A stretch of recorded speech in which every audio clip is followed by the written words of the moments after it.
Welcome to Saturday's Warrior. I'm Trevor, and we are bringing you another edition of our SNL, our Saturday's Night Live video, as we do our live reaction to BYU games each week. Well, it hasn't really been each week. It's been a bit inconsistent. We got all through the football season. We're trying to hit the basketball season at least on their Saturday games. If this is your first time joining us, or if you haven't yet, please like the video, but subscribe to the channel so you can catch all of these. What a wild game this one for BYU, picking up the win in Orlando over UCF. It was physical. It was back and forth. It it was close most of the game, and they got into it at the end, which was fun to see a fiery Keba. Not sure I would want to get into it with that guy, but and not exactly sure what set him off at the end, but what a game. So anyway, these are our live reaction videos. Get on and just kind of discuss the game. But the reason why we do it is to get everybody involved in the conversation. So I want to hear what you guys are thinking about the game, how you reacted, what your thoughts are on it, and things you like, didn't like. So please join in the comments and we'll talk through it. But so how are we feeling about BYU at this point? Obviously, tonight, this extends their win streak to 4 games in a row. Could have, and it feels like, they let one get away against Utah, which then would have been a 6-game streak, but it isn't. So now BYU sitting, this is felt like a must-have for BYU right now with the standings in the Big 12 and for their chance to get into the NCAA tournament. I'm not a bracketologist, but everybody says, they really need to kind of hit 500 in the Big 12, and that should be enough to get BYU in because of all the quad 1 games. But they've gotten through the easier part of their schedule, and now in this back half, it's really backloaded in terms of the matchups that they have, and so it's not going to be easy for BYU going forward. But now sitting at 6-4, and they are 1, 2, 3. I mean, it's always fluctuating, but 5 and tied for 5th, I guess, right now in the conference. And did Baylor beat Kansas? Is that what I'm missing here? Oh, wow. So yeah, Baylor beat Kansas. Kansas State beat Iowa State. So anything can happen. It's still open, but certainly going to be difficult as BYU goes forward here. So what did you guys think of this game? I was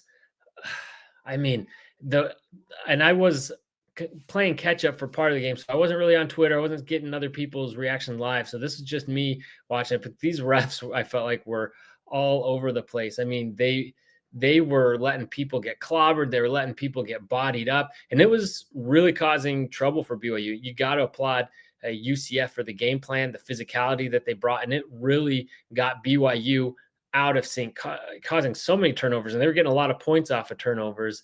And this was something we saw last year. Teams could really start flustering BYU with that kind of pressure, and it certainly worked.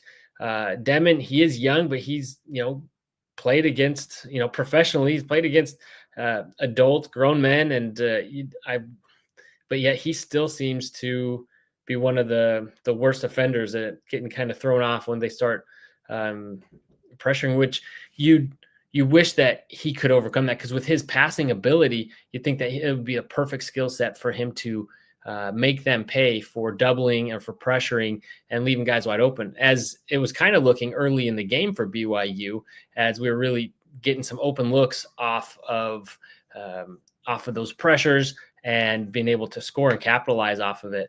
Obviously, the team got, like Richie, kind of cooled down, but we were getting other guys coming in big. It's funny, this week we had a earlier this week, I posted another video where Adam and I graded the players and the team overall thus far through. It was, before this game, technically not midway through the Big 12 play, but just about, and how we thought everybody had done so far. And had a comment in there about Mag saying, and I think we both had Mag graded in the B range, and he got somebody, slammed us for that, saying, he gets blown by all the time and is a liability. And I mean, it's hard to say because I think because he's always guarding the best offensive player. However, their best offensive player does always seem to start heating up and they have somebody go off. So I don't know, but Mag had himself quite a game tonight. Looking at the stats now, and they had him in there at 28 minutes. I feel like that's above his average, but 19 points. I mean, he just exploded, and 3 for 6 from 3-pointer. It felt like it was more than that. And man, what a game for him. He was definitely all over the place on offense and defense. So great to see him. And Keita, man, that guy, the athleticism. I mean, he was just throwing down with some lobs, those blocks at the end, just all over the place. So great performance great to see different guys kind of step up in key roles when a team takes, when the opponent takes the team out of what it likes to do. Well, hold on. I want to get to a comment here now from Eli Mennett. He says, glad to see BYU get some stops in the last few minutes, gave them some cushion to close out. Yeah, absolutely. That was kind of what I was just saying too, about Kaba and really the team effort there. So really coming up clutch again after, really struggling throughout most of the season in a, grinded out game against Baylor, one that they probably felt like shouldn't have gone to overtime, but they were able to come out big there. And then in this one, when they just really struggled, which is crazy because UCF really had BYU. It felt like out of sorts, but it was still a good high scoring game, 81-75. So I guess it's just a really fast pace, which that's kind of what we knew, is that UCF wanted to push a little bit and let their stars cook. And because they were pressuring, obviously we had a lot of possessions that went deep into the shot clock, but also it allowed BYU to push the pace a little bit on some possessions and capitalize on that as well. So it'd be interesting to see the breakdown on that. But yeah, Eli, back to your point about the defense at the end. Yes, it's great to see this team pull together. I think BYU's struggled at times with the defense, but just really clutch in this one. Came in when they need to. Well, I shouldn't say really clutch. I mean, Dallin Hall missing free throws, plural.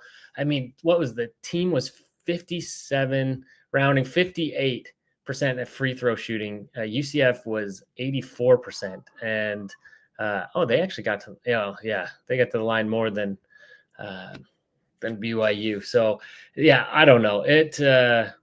That is still something that frustrates me incredibly. I mean, Dawson Baker on the technical and just struggling throughout everybody. And, I don't know, except for Keita, the center goes in and hits 2 very clutch free throws. So yeah, great effort from everybody there, especially at the end to pull away in this one. So thanks for the comment, Eli.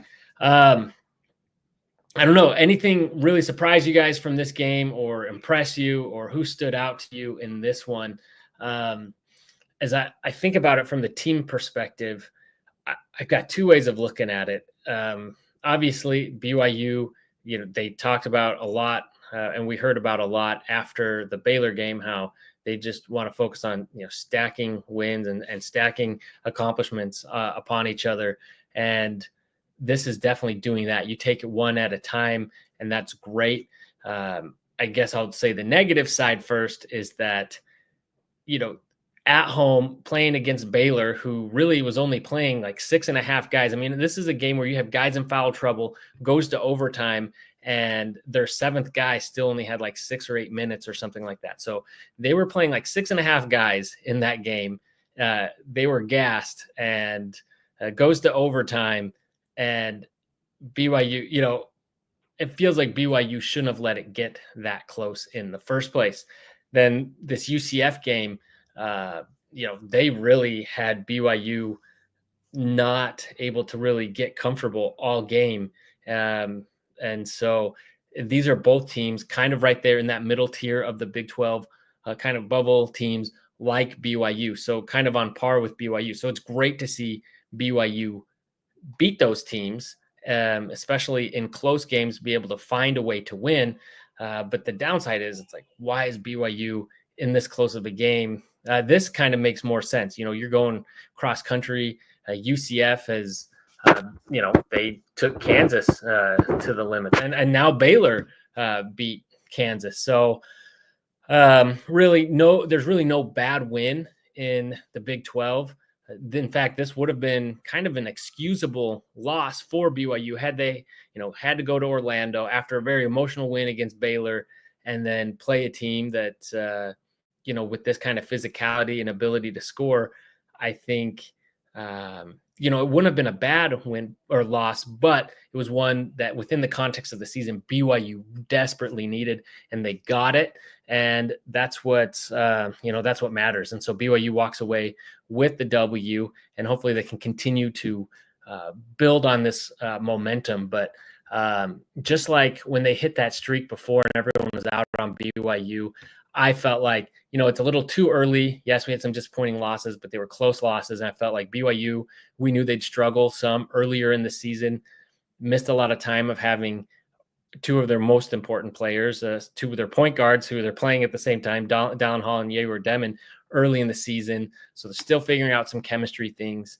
So we knew that those struggles would come. We just hoped that they'd figure it out before Big 12 play, but not really having so many tough games in the non-conference slate, I think, did not really make this force this team to kind of to go through those challenges. Now they have, and it looks like they are figuring out something. So I do think the trend is on the up. I do think this team has figured something out. I do think that, you can have different guys step up and they can find ways to grind out wins. But UCF definitely showed a way to make BYU very uncomfortable and a chance to beat them. So Eli here's got another comment for us. How many wins do you think BYU will need to make it to the prom? I love it, the prom. And what I'm trying to look at the picture back there in your profile picture, see what game that was. Let me know. But how many games I think BYU will need? Again, I'm not a bracketologist. It sounds like if BYU goes 10-10 in conference play, that should be enough. That's going to give them enough quad one wins, and it should lock that up. I don't know. I trust people. I think being a bubble team, beating another bubble team, and going on and looking at the rest of the schedule, what games would those be? I feel like at least one of those is going to have to be kind of a surprise win if they're going to get there and go at least 10-10. They need 4 more wins. Arizona coming to Provo, but that they're on fire right now. Cincy feels like one that BYU needs to get. They're at the bottom of the conference. West Virginia, I don't know. I mean, that's a long road trip for BYU, where they'll be on the East Coast. West Virginia's had some good ones, but they're down. So you feel like those are both games BYU should hope to get, but that's 2 back-to-back games on the road, far from home. I don't know. Kansas State in Provo feels like you got to get that one, but obviously no gimme after what they did to Ohio State. But we knew that anyway. We know they have good coaching, that they've got talent, so you don't want to write that one off. And then you got Kansas coming to Provo. I think they're looking to return the favor after last year. That should be a good one. But again, they've looked vulnerable. At Arizona, I think the odds on that one are pretty low. But I think BYU, I mean, again, it's a Big 12. Anything could happen any night. But and at ASU will be tough. Then we get West Virginia coming to Provo at Iowa State. Should be very tough. It'd be interesting to see that game. It looked like the two teams had kind of a little bit of a rivalry brewing last year after their matchups. And then it feels like Utah is a must-have. So I do feel like there's 4 wins in there for BYU. I do think BYU can get to 10 wins, possibly more. I do think that's very much in reach. And this game was a huge reason why I think BYU can get there. And if everyone who follows, the bracketology and a lot more closely says 10 wins in conference play should be enough, then that's great. Obviously, I'd like BYU to build on that because even though they get in, it'd most likely be a double-digit seed, I believe. And while that's great for BYU to get in, this team had higher aspirations. And 11 and 12 seeds win all the time. In fact, I think 12 is the seed that has the most upsets, if I remember correctly. So, maybe it'd be good luck to be a 12 seed, but you'd like to see BYU get higher. But again, if they can get to 11 wins in conference play and then do something interesting, kind of make some noise in the Big 12 tournament, maybe they find themselves climbing up higher than that. But anyway, so I don't know. I'd be interested. What do you guys think? How many wins do you think BYU will get this season?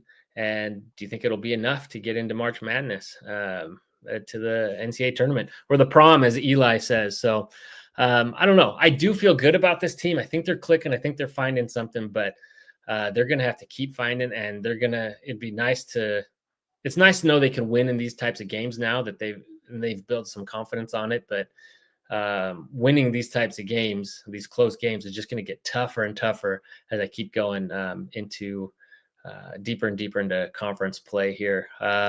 So anyway, it's definitely a good one. I'm trying to think as we talk here, some of the highlights for me, Catchings and Demon, they kept talking about how they were going cold, but Catchings, he also didn't get too many attempts. I felt like that's not really his strong suit, getting himself open. He did have a couple, step back shots in the Baylor game, which just looked incredible, but it just really hasn't been a strong suit. But what I love is just how long and athletic he is. And you see that potential there, because he was able to go up and get some rebounds that looked contested. So I still feel like he had a good impact on the game.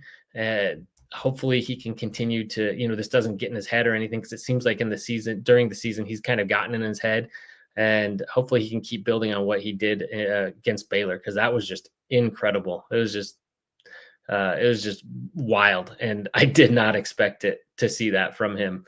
But yeah, what else did we see from tonight? I mean, it was just great to see guys coming up clutch when they needed to, and hitting some big shots. I'm trying to think. Yeah, Trevin Nell hitting some free throws, so he's getting out of his slump. Did well, 4 of 7 from 3. So it's nice to see. I mean, I think he did have an air ball, but didn't let that get in his head. So good for him. And yeah, Foose. I mean, the way they were bodying up everybody, and Foose still went in, and it didn't have a huge impact, but there's just little stretches in every game where they can they go several possessions to him, and it just kind of changes it gives BYU a different look, and I think throws the other team off just a little bit. But yeah, man, there's they definitely went in with a game plan. Oh, Trey Stewart, that was one. I love him coming off of the bench, still relatively limited minutes, but the amount of defense that he gave, you saw the hustle, and just to give them a different look. And I like that, Coach Young can go to those different guys and knows, who to put in and get them in there at the right moment to help when things aren't clicking and to get things going in the right direction. So who did I say? I meant Trey Stewart. Did I say Trey? I feel like I said someone else, but yeah. So Trey Stewart, and he's a great guy. He's been loyal to the program, and so you love to see him getting some minutes and contributing. I'm going to switch notes here a little bit as we've digested this game a little bit, but please, by all means, give me any more thoughts that you have about the game, what you liked, and your expectations for BYU this season. But I've got a question for everybody about the Utah Hockey Club and the names. I'd done some videos earlier, I guess in the spring last year, about potential names. I did a few videos as more and more information was coming out, but I'm curious what your favorite is. I was so glad they got rid of Wasatch. I was one of the people that's actually a fan of Yeti, but I can understand why some people do not like it. But it's gone now; it's out of the way. It felt like Wasatch was kind of a replacement for Yeti. And now that's gone, and they've put in Outlaws, which I think was completely overlooked this entire time. That is one that I really like. And it was one that I actually wanted when Oklahoma City was getting basketball team. I wanted them to be the Outlaws. They didn't go with it. Some people say it doesn't really fit Utah as well. I don't know. I think it's cool, and I think it fits hockey. But yeah, so anyway, just curious to see what other people are thinking or how they feel about the Mammoth. I'm kind of interested on the singular use of that word, and I'm on the fence about it. I can live with it. Out of those original three, the Wasatch Hockey Club or Mammoth was my favorite. I think I'd still take Outlaws over Mammoth, but I could go either way. Anyway, just curious to know what other people are thinking on that one.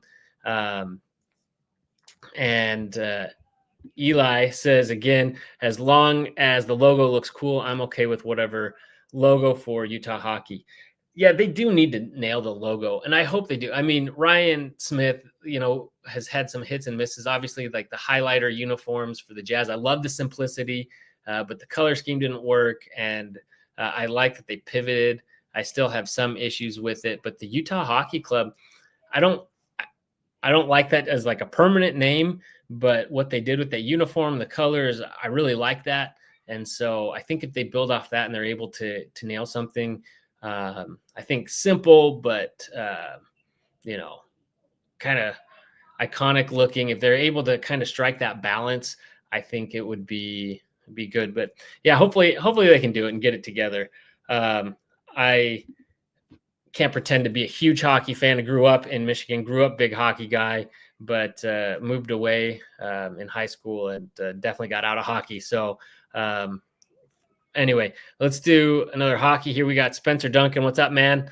Good buddy of mine says that would make the Jazz and the Mammoth two of the few professional sports teams with that don't end in an S. That is true.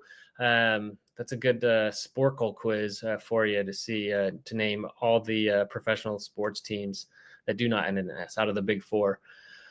Sports. Yeah, that would be interesting. The Jazz and the Mammoth. Mammoth feels at least like it would be more relevant than the Jazz, obviously. But good call, Spencer, on that. I hadn't even thought of that. And I'm going to get back to BYU basketball. What we're all here to talk about. We got Silly Guy Gaming 39 says 5-win streak is great.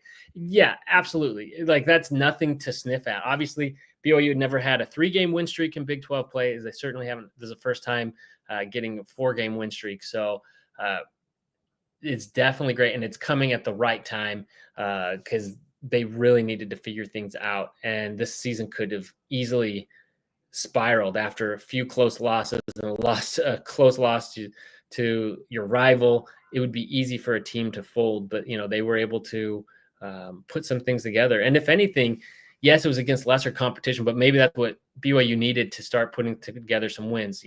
The Colorado and Cincy, and then you go up against tougher competition in Baylor and UCF. And then you got Arizona, that it's all prep to get to the, some of these other teams and these tougher matchups they have here later in the season. So, yeah, absolutely. I appreciate that. That is the positive side. And I do think the team is trending up. I'm just saying I'm not just like I wasn't completely out on them when they had a couple losses. Now I'm not just, they've won some games. Now, they're world beaters. Like they have a tough schedule ahead of them and tough route to get there. But I do believe in this team. The talent is there. The pieces are there. It's just whether they can put it all together. And they've shown that they can. I just want to see them continue to do it. And I think, they can go in there, even if they lose some more close games. Just being in there, I don't think that shows anything. They know that they can win in these close situations. So they'll probably lose some other close ones, and that's okay. But definitely have kept their season alive with this win streak or their postseason NCAA tournament hopes alive with it. So super awesome. What a win. Love to see this little bit of rivalry. They were talking about in the game. They're interested. They can't wait to see the UCF playing again. They're not on BYU's schedule again this season, so I'm not sure if the announcers were aware of that, but perhaps they'll see each other again in the Big 12 tournament. Looks like it would be fun because it didn't seem like there was any love lost between these two teams. And honestly, that's what it's all about. It's fun to see that. It's fun to see these rivalries start, whether they're lasting rivalries or not. It's just so fun to be back into a conference and have these games and know that you're going to see these opponents again. And granted, in basketball and other sports, we've been in a conference, but it's fun to be in one with, that's as competitive as this, and so exciting. So anyway, awesome game for BYU. Please do let me know in the comments. I'm going to go ahead and we're going to sign off here, but for anyone who's watching this, not live, watching the replay of this, let me know in the comments. I love getting in there and responding to people, what you thought of this game and what you think BYU's chances of getting into the tournament and how you think they'll fare in the rest of the season. And if you haven't already, please do like the video, subscribe, and we'll try to be back here each Saturday night for another installment of this Saturday's Night Live that we are able to do it. Appreciate you so much for joining us and getting in the comments. We love having these conversations and getting the comments and all the talks. That's what it's all about, is getting all the Cougar fans together and enjoying BYU sports. And this team has been so exciting. It's been so fun to follow them and get really back into college basketball, being in the Big 12 and getting teams that are competitive out there and these players in there. It's just been awesome. So loved it a lot and appreciate all of you being on here. So with that, I'll say go Cougs.